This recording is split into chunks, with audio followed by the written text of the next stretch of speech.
Hello to all of you beautiful, amazing souls. If you're new around here, hi, my name's Evie. If not, then welcome back to my channel. This video is part 2 for Para in my Understanding Maladaptive Daydreaming series. So if you haven't watched the part 1 to this, then see you later and I'll see you after you've watched that, I suppose. Unless you want to just skip the first one and watch the second one, I mean that's fine too, whatever. It'll probably work both ways if I'm being honest. Also, this probably won't be the last part for Paras, just because it's such a complicated topic and there's just so much to talk about just Paras, so there's probably going to be a part 3, but we'll see how we go in this video. Alright, let's get started.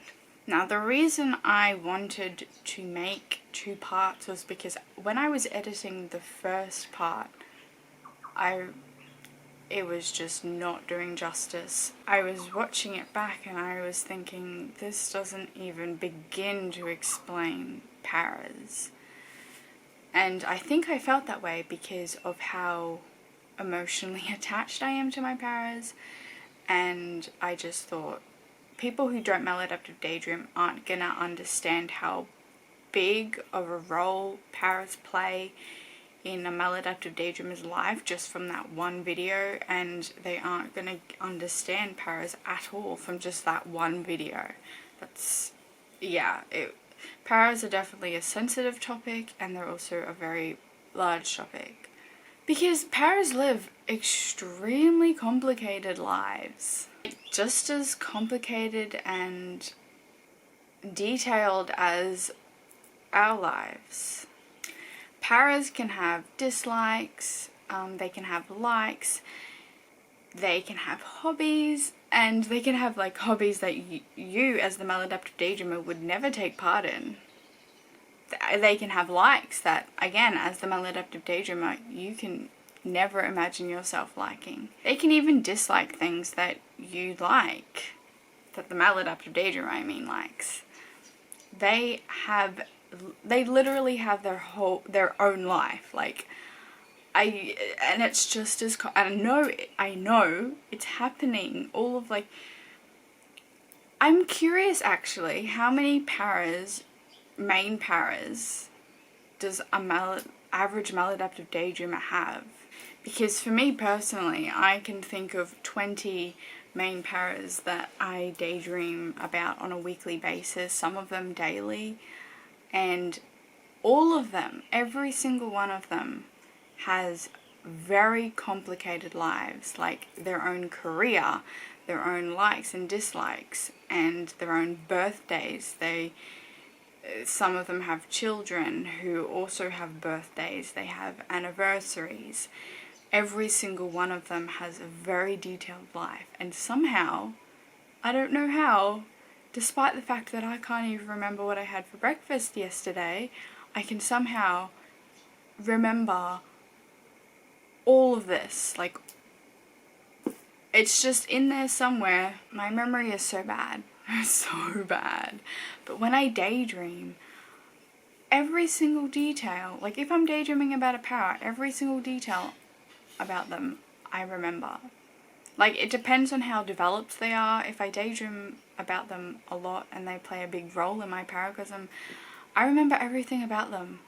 Everything. Their likes, dislikes, hobbies, you know, foods, specific foods that they like, an argument they had, and every single thing that happened in that argument. It's just mind-blowing to think about, because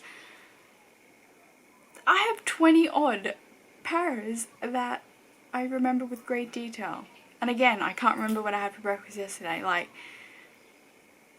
and I know that other maladaptive daydreamers experience the exact same thing. These Paras are literally their own people. They're their own person. And something that is a bit hard to explain to someone who doesn't maladaptive daydream, that Paras do things they want to do. They don't necessarily listen to me. If I want them to do something. Let's say I want them to go to a specific party in my paracosm, but they have decided they don't want to go. I can't make them go. They literally have their own mind and their own life and their own opinions on things, and it doesn't matter what my opinion is on them.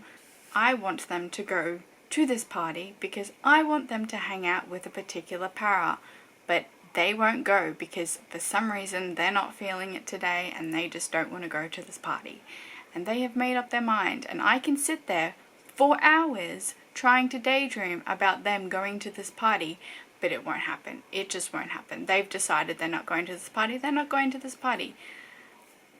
They have their own life, and sometimes the way that they look, I want them to look a particular way, but they don't want to look that way.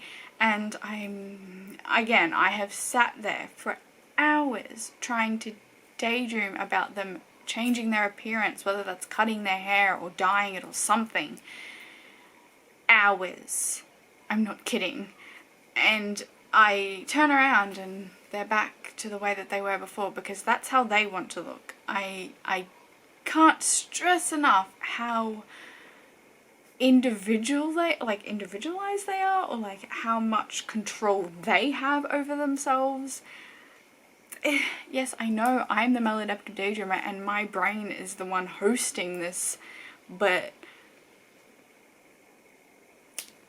the more developed they are, the more control they have over their lives. Usually, not always, when I first have a para, like I introduce a new para into my world, or I don't introduce it, they just appear usually, but I don't even, they just poof, they're there in my paracosm. I have a lot of control over them, and I can manipulate, like I can do what I want. I can change their appearance, I can make them interact with people, I can do all that kind of stuff.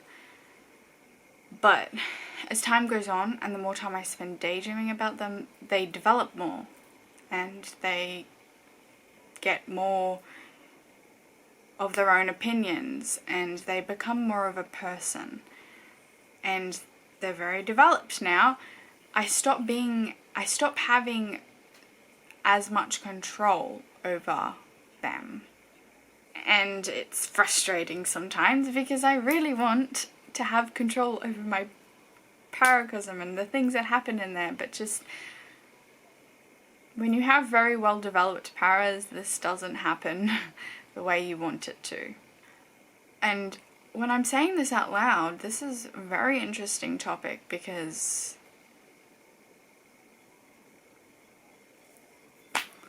I don't have control over my paras all of the time.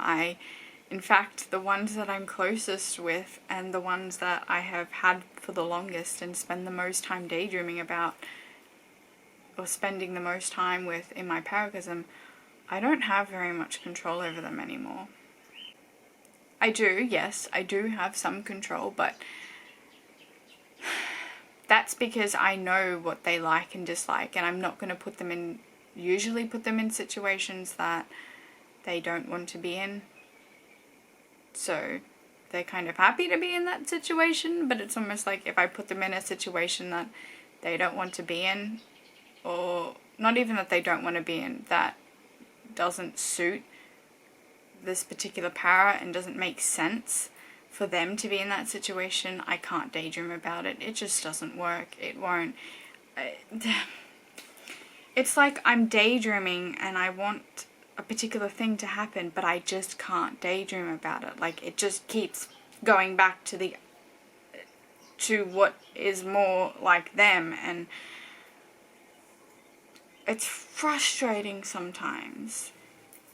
I feel like that's why I keep getting new paras, because I just want a para that I can control, and when I get frustrated because I can't control my most developed paras, this other one will appear, but then eventually they'll become into an extremely well developed para, and then I can't control them, and then it's The point of this video is paras have extremely detailed life, and despite being the host of this paracosm where they live, I don't always have control over them. They have very different lives to me.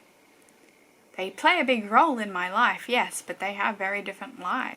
There is so much more to talk about on this topic, so there's definitely going to be a part 3 to this, because paras are very complicated things. Anyway, that's it for this video. I hope you were able to relate to this if you're a maladaptive daydreamer and feel comfort in knowing that you're not the only one that experiences this and has this weird bond with people in your head.